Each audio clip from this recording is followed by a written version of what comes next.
भाई भाई साहब क्या ये राम। भाई इस बंदे ने करी है बिल्कुल वास्तव में, इस बंदे ने धोया अच्छे तरीके से। क्या बात है, क्या क्या किया है आदि पुरुष में लोगों ने, देखो जरा देखो समझ में आएगा क्या किया सेतु है। वाला कॉन्सेप्ट पूरा ही बदल दिया। रावण और राम जी की लड़ाई क्या ही बना दी। माता सबरी का तो अलग ही मजाक बना दिया था। सारी की सारी रामायण की भाई चक्कर ये लोग भांग खा के बैठे हुए थे, गांजा वांजा फूक के बैठे हुए थे, इसलिए उन्होंने फूक दिए 600 करोड़ रुपए। साले पता नहीं कहाँ से आ गए 600 करोड़ रुपए, तो देखते स्टोरी जाओ। बदल के ही रख दी, चाहे वो इंद्रजीत हो या फिर हनुमान जी। ये देखो इंद्रजीत का चूतिया काट दिया। ये इंद्रजीत है कि कौन है? अरे इतना बढ़िया लगता था इंद्रजीत। इंद्रजीत भी, जिसके पास इतनी सारी पावर थी, वो ऐसा रहेगा चूतिया। शरीर भी देखो कैसा मरीज सा लग रहा है, वाह। पता नहीं क्या देख के कर चाहे लिया वो है। कैरेक्टर्स की ड्रेस हो अब या ये देखो क्या बना दिया है। ये बना दिया है पादरी, आओ साहब, in the father in law. बस बस करते रहो फिर क्रॉस। संजीवनी बूटी सब बता दिया था कि ना कोई देवता, ना कोई कंदर्प, यक्ष, भूत, पिशाच, भूत, असुर कुछ और भी राक्षस किसी के हाथों रावण मारा नहीं जाएगा। सही लेकिन है। आदि पुरुष के ब्रह्मा जी ने तो अलग। ये ब्रह्मा जी लग रहे हैं, बताओ, आदि पुरुष के ब्रह्मा जी। ये ब्रह्मा बना दिया यार। टोटली रामायण का कुछ नहीं किया, रामायण की बेइज्जती करी है। मतलब हिंदुओं के पूरे पूरे फीलिंग के साथ खेला गया इस मूवी से। बस ये देखो, ये ब्रह्मा ही गया। वरदान दे दिया उन्होंने रावण से खुश होकर कहा, ना दिन में, ना रात में, ना जल में, ना वायु में, ना धरती पे, ना आसमान में, ना किसी। बताओ, ये हिरण्यकश्यप को दिया गया था। प्रहलाद के जो पिता थे, हिरण्यकश्यप को भगवान विष्णु को चौथे अवतार ने दिया था वरदान, और ये कुछ और बना रहे हैं।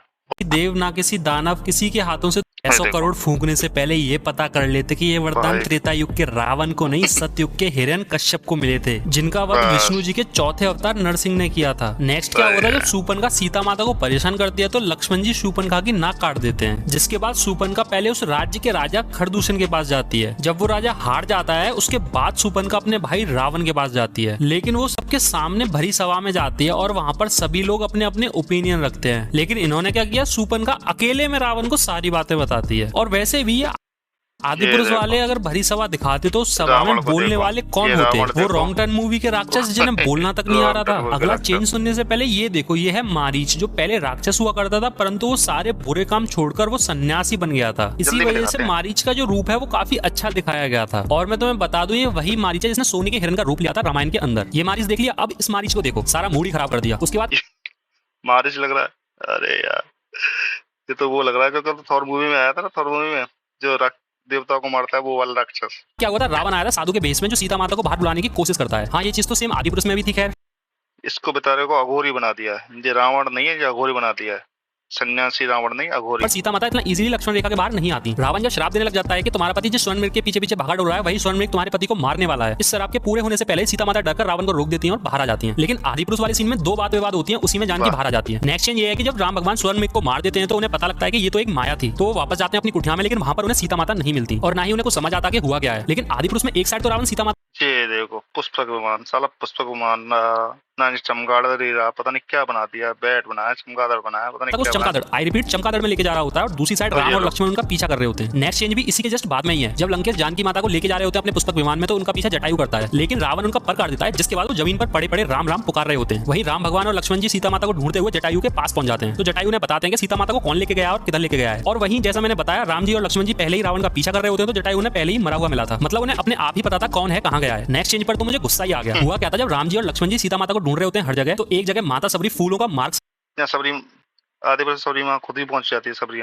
जा रही होती है अपने प्रभु श्री राम के लिए कि वो आएंगे। ये कार्य इतना प्यारा मीटअप होता है कि वो सीन तुम्हारे रोंगटे खड़ी कर दे, इमोशनल कर दे। पर इन बड़ी कोठी बंगले वालों ने बिना कोई रिसर्च करे सीन की रेड मार के रख दी। इन्होंने दिखाया माता सब, और हाँ, इससे पहले बुढ़िया का वो अलग, उसके बाद वो झूठे वीर राम जी लक्ष्मण जी अगला आते हैं साधु बनकर। तो उनमें आपस में बातें होती हैं जो कि सारी की सारी ऋषिमुख पर्वत के भाई हनुमान को तो पता नहीं क्या बना दिया, हनुमान का तो पता नहीं क्या बना दिया। भगवान हनुमान को जिसकी लोग सब पूजा करते ऊपर हैं होती हैं। पर आदि पुरुष, जिसके तुरंत बाद राम जी और हनुमान जी सीधे मूंछ नहीं, कुछ गले नहीं, मिलने लग जाते हैं, हनुमान जी जबकि की। हनुमान जी पहले पैरों को लगते हैं राम जी के। नेक्स्ट सीन था उसमें वो बाली और सुग्रीव के युद्ध में। रियलिटी में हुआ ये था, पहले एक बार लड़ते, उसके मेकर्स को पता नहीं क्या चल हुई, इन्होंने एक ही फाइट कराई, लेकिन उसमें भी बॉलीवुड वाले लॉजिक घुसा दिए। पता नहीं क्या था, वो पहाड़ गिर रहा है, वहां पर सुग्रीव सबको बचा रहे हैं, पीछे से बाली उन्हें मारने आ रहा है, वहीं पर उसका वध हो जाता है राम जी के हाथों। पता ही नहीं क्या करना चाह रहे थे। अगला चेंज भी बहुत बकवास है। जब हनुमान जी को बंदी बनाकर रावण के आगे लाया जाता है, तो रावण भरी सभा में सबके आगे बैठा होता है, जिस सभा में सभी मंत्री अपना अपना अलग अलग फैसला सुनाते हैं। लेकिन आदि पुरुष में ना कोई सभा ना कुछ, इन्होंने पता नहीं क्या वो बिल्डिंग किसी दुकान खोल रखी थी। वो आयरन मैन रावण का तो मजाक ही बना दिया। और भाई वो डायलॉग हनुमान जी का, कपड़ा तेरे बाप का, तेल तेरे बाप का, आग भी तेरे बाप की, तो जलेगी भी तेरे बाप की। आई मीन क्या नहीं, अब तो बदल दिया है, कपड़ा तो लंका का, तेल लंका का,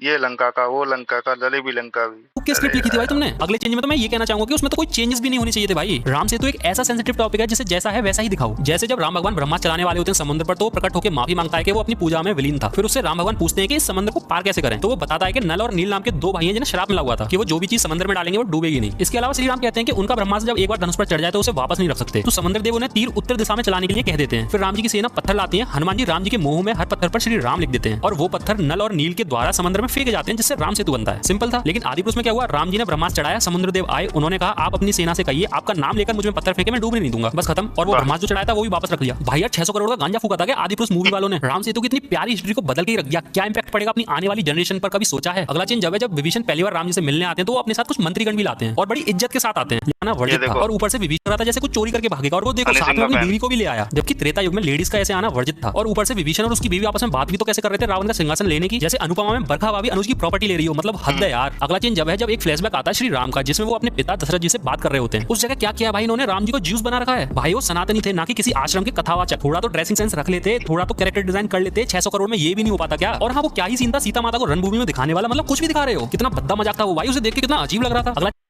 भाई साहब ये बाहुबली की कॉपी करी गई है और कुछ नहीं किया है। बाहुबली के जो देवसेना थी ना उसकी कॉपी करी गई है, देखो।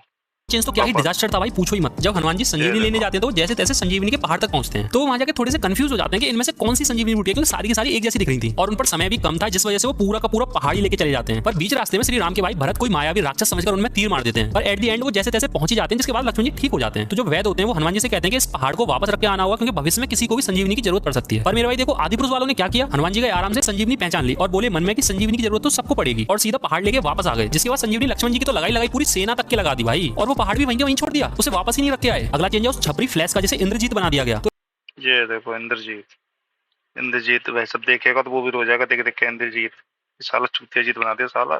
इंद्रजीत आकर देख ले तो देख के तो कितने भी डॉक्टर वाक्टर जी जो है मनोज ओम प्रकाश जो जितने भी सबको ये ले बेटा ब्रह्मास्त्र पे चला। तो रियलिटी में ये हुआ था, इंद्रजीत को वरदान मिला हुआ था जब भी वो अपनी कुलदेवी निकुंबिला का तांत्रिक यज्ञ करेगा तो उसे एक दिव्य रथ प्राप्त होगा जिसके घोड़े मन की गति से चलेंगे। जब भी वो उस रथ पर होगा ना तो उसे कोई हरा पाएगा ना, जिसके बाद लक्ष्मण जी उनका वध कर देते हैं। लेकिन पता है आदि पुरुष में क्या बताया, इंद्रजीत जब भी उस स्विमिंग पूल में हुआ येलो कलर वाले में, तो उसकी शक्तियां काम नहीं करेंगी, जिस वजह से लक्ष्मण जी उसे पानी में ले जाके अंदर ही मार देते हैं। अगला चेंज वो था जो पुष्पक विमान था ना चमगादड़ जैसा, उसकी और हनुमान जी की फाइट होती है। मतलब एक चीज सोच के देखो, मूवी के मेकर्स ने कैसे सोचा होगा कि अगला सीन होगा हनुमान जी वर्सेस पुष्पक विमान, और हाँ लास्ट में एक और दूसरा पुष्पक विमान भी दिखाया था। क्या ही लॉजिक लगाए हैं भाई, ये सब तो बेकार था ही। कम से कम राम जी और रावण की लड़ाई तो सही दिखा देते। जब श्री राम रावण को हरा नहीं पा रहे थे तो विभीषण ने बताया था कि इसकी नाभि में अमृत है, जिसके बाद राम जी ने उनकी नाभि में ब्रह्मास्त्र चलाकर उसका सारा अमृत सुखा दिया था और रावण मरते मरते श्री राम बोल के गया था। लेकिन यहाँ तो अलग ही सीन हुआ, राम जी ने अपने आप ही सोच लिया कि रावण के पेट में तीर मार दो और रावण हंसते हंसते मरा था। वीडियो थोड़ी लेट भाई साहब पूरा सत्यानाश कर दिया। मतलब रामायण को पता नहीं क्या बना दिया। मतलब हिंदुओं के आस्था के साथ ऐसा खेला जा रहा है, जो खिलवाड़ किया जा रहा है बहुत बढ़िया तरीके से। बहुत बढ़िया। जय हो, जय श्री राम, जय सीताराम।